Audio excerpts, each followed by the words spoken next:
Video to Anekantavad.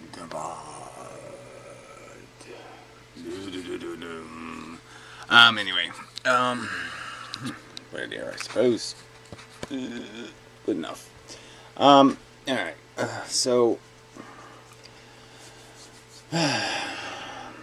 yeah, I mean, good enough video. It's sort of just again, it seems to be an argument in defense of an individual perspective that makes your individual life more individually meaningful or something. And so it's outside the boundaries of what I would say are axioms I can't really go outside the boundary of. Because if I were to go outside those boundaries, it just seems totally a kind of an immature conversation. There's no point in talking about the chess game from the pawn's perspective. Just, it's not really chess. You know, they're just being used by the bigger strategy. You know, they're setting up you know, a scenario for many of the things that are going to take place because of their obstruction, or because they, you know, by losing them, you invite something to fill a vacancy, and you plan on, you know, snaring it in that vacancy. Pawns are for setting traps almost. They don't have anything to do with the game. They're like the bait on the hook. They're not the hook. They're not the string. They're not the reel. They're not the rod. They're not the boat. So I just see it as distant from, not like I'm saying it's a conversation that's useless, but I've sort of used kind of crude metaphors before. But yeah, we can all do masturbatory instruction videos. You know, we can all explain how to get the most out of your capacity to have a thing. You know, whatever the thing is. And you know, I'm all for that. I'm all for any people want to do therapeutic videos about how to deal with pain. Great. If they want to do therapeutic videos about, you know, having your feelings hurt and getting over it, fine. It's, you know, it's not exactly something I have a passion for, because I have I have things that are drawing my attention much more intensely than those kinds of conversations. So, you know, I'm just trying to reel it back into the arguments relevant to the right to play God, the right of maybe the legitimacy of what you might argue to be, I have, if I'm born with a natural capacity, that somehow I have an innate control right. And no one can question it, because the authority of the mechanism that gave it to me is unchallengeable. And that's sort of my argument here, is I'm challenging that Borg. I'm challenging the herd you're defending in terms of the herd of nature, that you're morphing into some sort of pantheism. But regardless, it's still a thing we can identify as some innate driving force, as if it has fundamental legitimacy, an innate capacity force. I have 5 fingers, therefore I can touch whatever I want. I can grab them by the pussy. Is that the truth? Because I have fingers, I can grab pussy. Then I'm arguing in that context that no, we're not gods. We can't just grab them by the pussy. And there's rules to this interaction that have to do with the fact that there are other players on the board. And in theory, what happens on the board has this further extension. This isn't really chess, because the pieces have children to take their place. It's a very long playing game. Lots and lots of pieces, lots and lots of moves. And but like I said, I think we can still identify who's moving aggressively and who's moving carefully. We can still understand the difference between those things. We can understand what a reckless act is. These are all real, valid terms, and they're not really in this conversation, but I'm saying they're valid terms, and I can't make sense of the game outside of an understanding of them. That's how you play chess. You play a smart game or you play a dumb game. There's really no... The dumb game doesn't, 1 in a million times, 1 in a trillion times. It's really hard to play chess dumb and win. I mean, theoretically, if you were playing the computer, that didn't fall asleep or get drunk, always was going to play a quality game, you'll never beat it with a dumb game. You'll never beat it recklessly or accidentally. It'll just never happen, ever. You'll never, because the moves are built on understanding and knowledge, and you just can't make a sequence of moves randomly that are going to have that much articulation in them. They're just going to end up going crisscrossy. They're always going to end up breaking the system. It's like me throwing a bucket of sand in the air, and having a building form. The sand is just never going to fall that way. We think it's inevitable that the sand will always fall some way that'll be unique.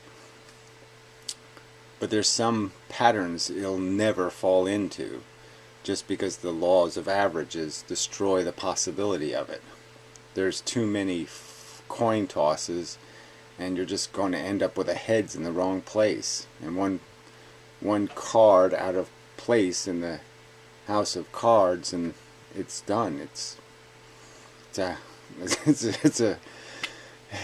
a split level, or whatever you call those. It's flat. Alright, that's part of it. I'd also say that I did make some points in this in the modification of my analogy, and I think they are valid, and so I'll add a little more to that, because I think another important thing of this conversation is recognizing the difference between these two mechanisms of value. We have the value of our experience, what we feel. We have the value of our calculator, how well we do addition. Our ability to look at 10 products and do the Energy Star thing. Figure out which one is the most efficient for the money. And we have those capacities. We certainly have the ability to see the difference between the car made by Homer Simpson and the car maybe made by Albert Einstein. We're going to see the difference between those two, and it's going to be recognizable. So, and how that happens in the snowball, I would argue, is that our brain is just it's a nothing, and then it's filled by when the ball lands and the programming is initiated, where I'm going to have all these circumstances.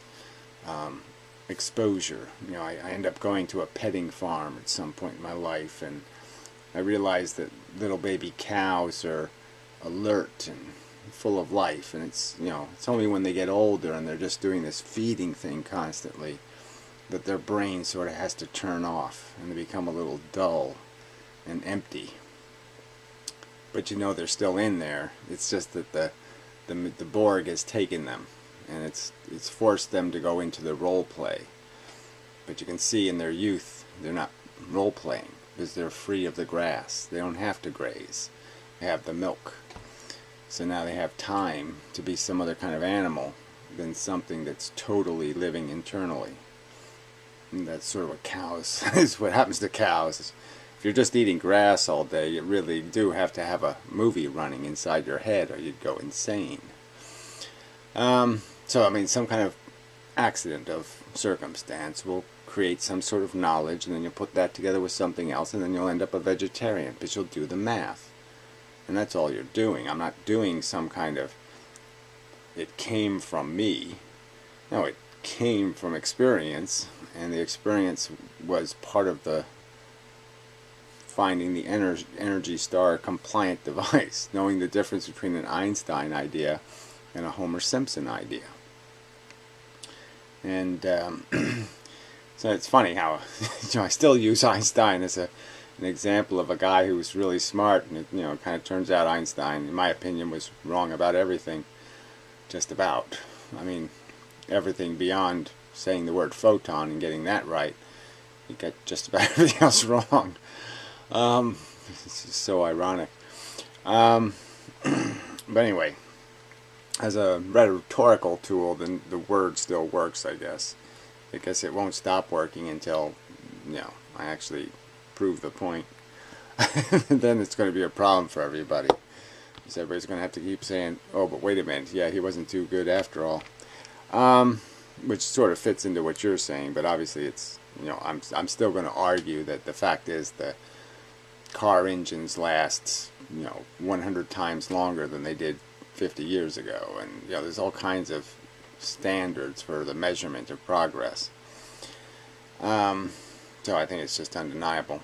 So what I say, so when the snowball does this, and I become part of the snowball, what I'm arguing is that the snowball is releasing blobs of us. We die, and I could argue that whether the head stays or the knowledge stays or the place stays, it becomes a thing that the new head hits. And that space where the new head hits is going to be based on the fact of utility and value and all that stuff still. And it's not like the snowball, the hive mind, has any kind of pure love of knowledge itself, but it loves the improved life associated with Einstein. It loves the fact that it makes life better. This science stuff, this knowledge stuff, this engineering thing, this architecture thing, this is all valuable in terms of it will make you feel better. And so it's held in the ball, it's valued, even though the ball really just values hookers and boobies and all these superficial things. It gets more of the superficial things if it also values the intelligent thing. So the intelligent thing becomes part of the machine, the ball, the system. And that's how this memes pass through the generations and how the culture gets defined. So our culture is defined by all this crass crap, the Betty Boopness of it all, the triviality, just layers of it, the sponge cake. But the truth is, which makes the sponge cake edible is the fact that they kept the intelligence that makes the recipe, that makes it, so it's not poisonous. Well, that's almost a tricky one, right? Because we're heading into the too much knowledge in the hands of too stupid a person. Homer Simpson working at the nuclear plant. I mean, we're crashing into that reality. So anyway, I just wanted to add that to the story of the snowball metaphor, that the filter is filtering based on just the animal. It's the animal passions. But the animal passions do in fact love science, and they do in fact love knowledge, because those things feed it more bananas. So the gorilla is happy with a knowledge device, because the knowledge device, generally speaking, gets it more bananas. So the knowledge is kept and filtered into the mix of the ball. So we preserve knowledge now, we don't burn it. We do a lot of things like that. So, and lots of individuals start to value it, and some of us might even value it in and of itself. We don't even care if the story makes us feel good. We just care that the story is true, or real, or honest, or whatever the right word would be. It has integrity as a as a piece of well-constructed game theory. Alright. So I guess I don't need to beat that one to death. The other direction you started going into is this futility idea from lack of power again. And I don't know if it's a terribly interesting subject. I mean, you could do whole videos on these subjects about where our power is inevitably going to go, and you know, what things are or not possible. So I just like to point out that somebody 100 years ago, you know, if you told them, I can make a bomb the same size as your bomb, and it will have it'll have inside of it, you know, 1 million okay, tons of your bombs. Not just 1 million bombs, but 1 million tons of your bombs. People would say, no, yeah, that's not possible. That's like saying, I'm going to make a brick, okay, that's as heavy as the Empire State Building. Who would believe that? They'd say, that's ludicrous. You'll never be able to do that. You'll never be able to put the Empire State Building into one brick. When people argue that the universe is impervious to our manipulation, I'm going to argue that we've seen tastes of what reality can do, just how out of control it can get that fast. So you could say like flesh-eating disease or something, and you combine that with AIDS. Let's say flesh-eating disease and AIDS go on a date, you know, and they create a little monster. I'm just arguing that you can theoretically understand that you could possibly create a piece of chemistry, just a little bit of chemistry that goes into a cell, obliges it to make a bunch of more copies of the little piece of chemistry, and annihilates everything else about the structure of the cell. It's just totally hostile to the structure of the cell. It's like gasoline, and then it's set afire, or it's just you could say, I'm just saying, you can get the idea that this would be very chain reaction.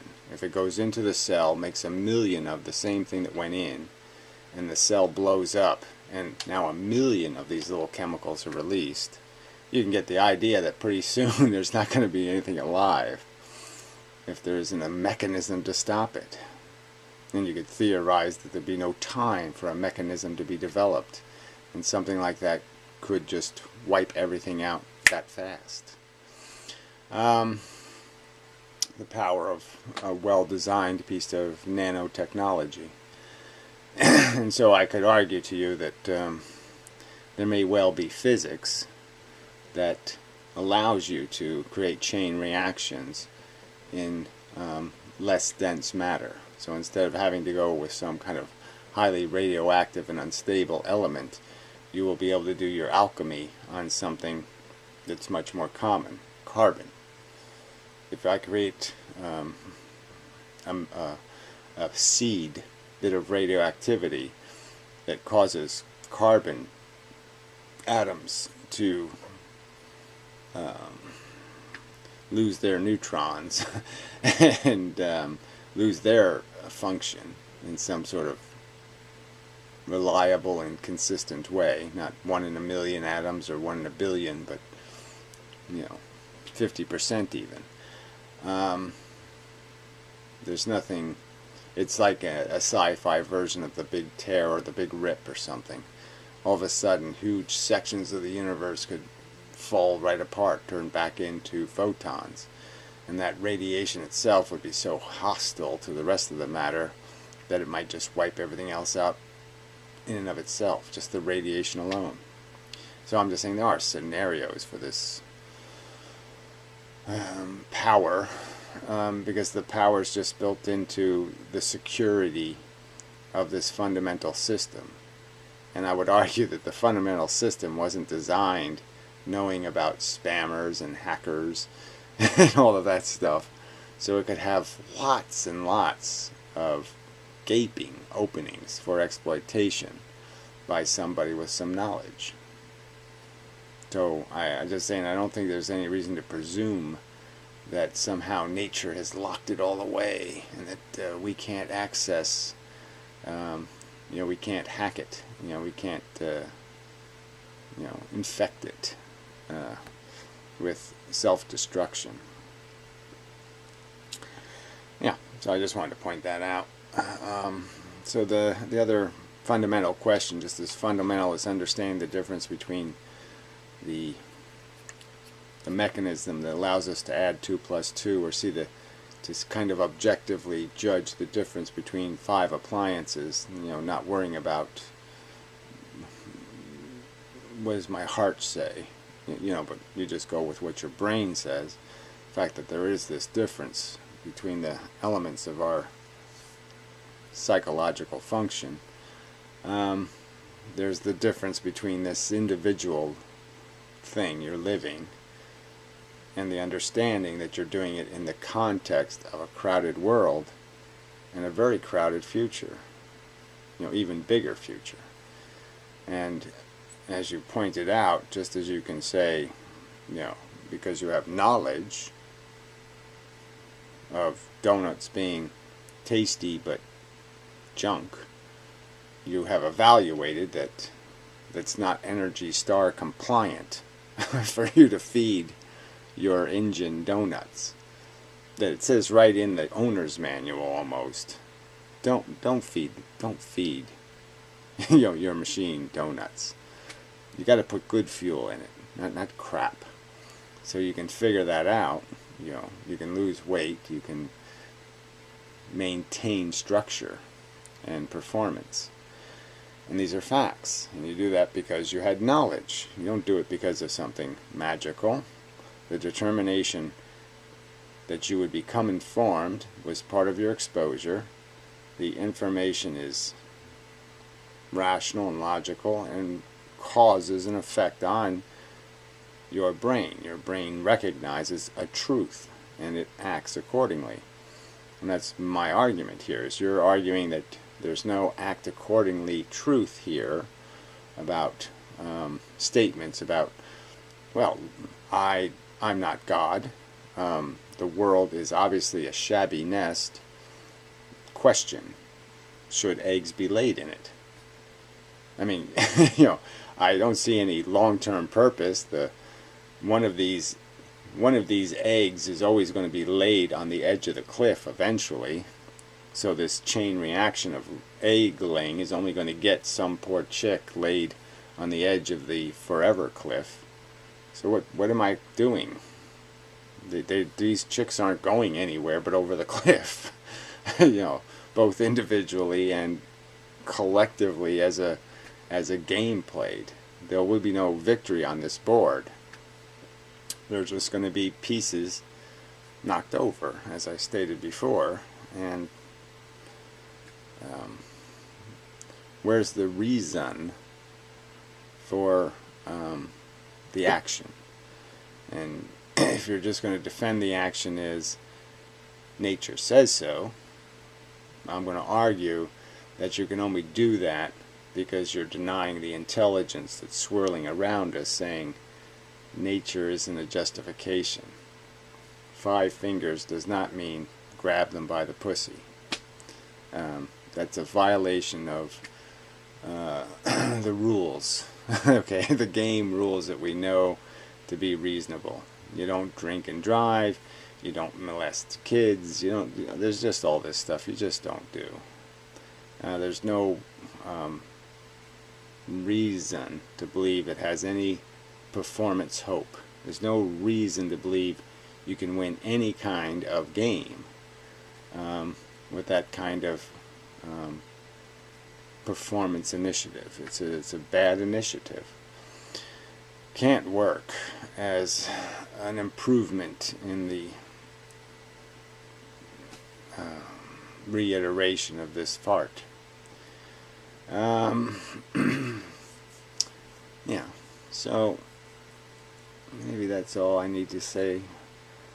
So those are the whatever the key questions are. I think I can validly answer the difference between the thinking thing and the experience. And I can explain the difference of why the thinking thing is the more valuable thing, because it's doing the it's doing the better filtered action, the action that has been tested, where the natural preferences, the fundamental Borg element, has always evaded testing because it's always been the default condition. Sex is fun. Me have sex. I mean, there's just nobody can ever argue against it because it's built into the machine. The machine has made us that way. So it's a default good, even though it's never been tested as a functional good. Where the logic of you have to play a smart game, not a reckless game, to play an efficient game, to be able to choose the right appliance, to choose the right action for the circumstance, the Energy Star compliant, the green footprint, however you want to metaphor that, the less Holocaust print, the less dictatorship, or whatever. You're big on these oppression villains of history. Well, there's a way of not being an oppression villain. There's things you can do to make yourself less likely to be one. Like keep an audio record of everything you do, so you can never lie to the people and fool them, and whatever the mechanisms that make it possible for you to sell a bad idea isn't possible. You can prevent your own. You can create your own police force. That'll keep you. Prevent you from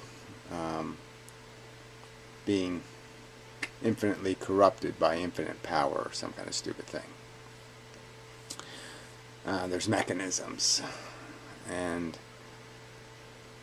it's a fact that they can be understood. They have to be understood first. They have to be seen with intelligence, and then you have to have the intelligence not only to see them as a possibility, but to recognize that here's the matrix you're measuring things by, this fuel efficiency standard or this other standard, and these standards are legitimate. There's a difference between American steel and Chinese steel. It's a truth. And there's all kinds of truths out there about what gives an idea or a concept or a belief integrity. Beliefs have different levels of integrity. They're not all equal. Alright, that's even an important subject. Yeah. So I think that's enough. I mean, there's a big difference between a card game like Go Fish and bridge. Big difference between a Run Spot Run is a book of poetry, and I don't know too many poets, but the Raven guy, Poe. So anyway, yeah, so enough for this video, I think, and such. So till the next installment of I Say You Say, and such, so forth and whatnot.